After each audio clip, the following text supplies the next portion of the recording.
Hello friends, welcome back to my channel. তো বন্ধুরা, এখন আমরা কেউ বলে বিপ্লবী কেউ বলে ডাকাত এই ছবির নতুন কাস্টিং আপডেটটা নিয়ে কথা বলবো। এই ছবিতে আরো কিছু নতুন নাম অ্যাড হয়েছে, আরো কিছু নতুন অভিনেতা এবং অভিনেত্রীরা যুক্ত হয়েছেন। সেই নামগুলো তোমাদেরকে জানাবো। প্রথমত এই ছবির শুটিং আপডেটটা তোমাদেরকে দিয়ে রাখি। আপাতত এই ছবির শুটিং 4-5 দিনের জন্য আর কি বন্ধ রয়েছে। সেই খবরটা হয়তো তোমরা পেয়ে গেছো। জিদ্দা শুটিং সেরেই আর কি জিদ্দা চোট লেগেছে।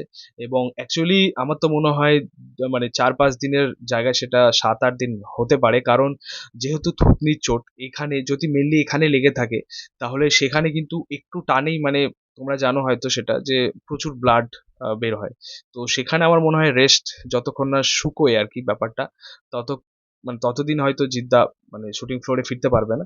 তবে সেটা হতে পারে 7-8 দিন, ঠিক আছে, মানে 4-5 দিন খবর পাওয়া যাচ্ছে। বাট আলটিমেটলি দেখা যাক সেটা কদিন হয়। বাট আমাদের প্রার্থনা এবং আমাদের ভালোবাসা জিদ্দার সাথে সবসময় আছে। খুব তাড়াতাড়ি জিদ্দা রিকভারি করবে এবং শুটিং সেটা অবশ্যই ফিরবে। তো যাই হোক, যেটা মেন আপডেট ছিল আর কি এই ছবির কাস্টিংটা নিয়ে, তোমাদেরকে প্রথমত এটা জানিয়ে রাখি যে এই ছবির ইয়ারলি স্টেজে যখন এই ছবির অ্যানাউন্সমেন্ট হয়, এই ছবির পোস্টার ড্রপ করা হয়, সেই সময় কিন্তু এই ছবির কাস্টিং নিয়ে কোনো কিছুই রিভিল করা হয়নি, ঠিক আছে। আস্তে আস্তে সেটা রিভিল হয়েছে, আস্তে আস্তে সকলের নাম আমাদের সামনে এসছে। একদম প্রথমের দিকে আমরা টোটা রজনীর নাম পেলাম, বা রজতব দত্তের নাম পেলাম। তো রিসেন্ট টাইমে আরো যারা যুক্ত হচ্ছেন ছবির সাথে তাদের নামও আমরা পাচ্ছি। প্রথমত কৌশিক সেন এই ছবিতে একটা গুরুত্বপূর্ণ চরিত্রে থাকতে চলেছেন। পাশাপাশি চন্দন সেনও কিন্তু এই ছবির মধ্যে থাকতে চলেছেন। দুজনই মানে খুব ভালো অসাধারণ অভিনেতা, সেটা আমরা প্রত্যেকেই জানি। তো এই ছবির মধ্যে তাদের কাজ কেমন হয়, তাদের ভূমিকাটা কেমন হয়, সেটাই হচ্ছে দেখার। পাশাপাশি রিসেন্টলি একটা আপডেট তোমাদেরকে দিয়েছিলাম যে এই ছবিতে নতুন নায়িকার নাম উঠে এসেছে, দেবাত্তমা সাহা। একদমই ফ্রেশ একটা মুখ, ফ্রেশ একটা জুটিও পাবো বলতে পারো, জিৎ এবং দেবাত্তমা সাহা।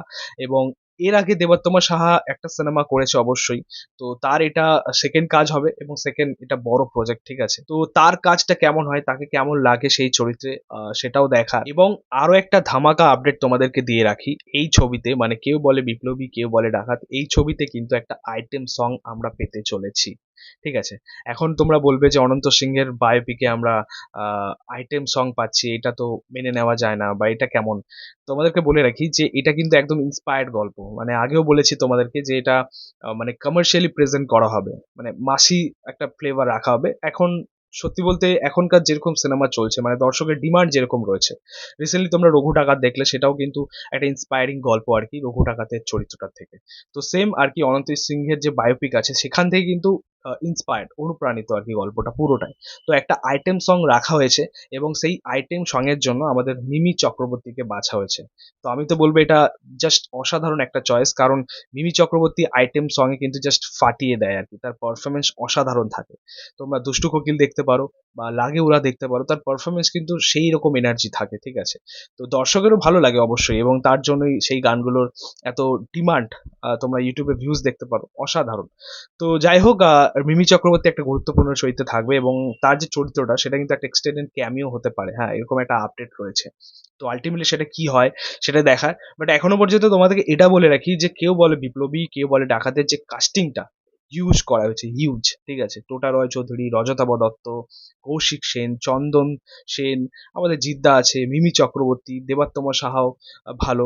তো একটা বিরাট কাস্টিং করা হয়েছে, ঠিক আছে। তো দেখা যাক নেক্সট আরো কারা যুক্ত হতে পারেন এই ছবির সাথে। বাট এই ছবিটা কিন্তু গ্র্যান্ড লেভেলেই কিন্তু বানানো হচ্ছে, মানে সেই রকম পরিকল্পনা করা হচ্ছে। তো অবশ্যই এই ছবিটা নিয়ে এক্সাইটমেন্টটা আরোই বেড়ে গেল, দেখা যাক ছবির কাজ ওভারঅল কেমন হয়। তো বন্ধুরা, এই ছিল বলার কে বলে বিপ্লবী কে বলে ডাকাতের এক্সক্লুসিভ কাস্টিং আপডেটটা নিয়ে। তোমাদের মতামত রিয়াকশন অবশ্যই কমেন্টে জানিও। ভিডিওটা ভালো লাগলে অবশ্যই লাইক কমেন্ট শেয়ার করবি, পাশে থেকে সাপোর্ট করে চ্যানেলটাকে অবশ্যই সাবস্ক্রাইব করে যে পাশে থাকা বেল প্রেস করে দিই পরবর্তী ভিডিও আপডেট। Thank you.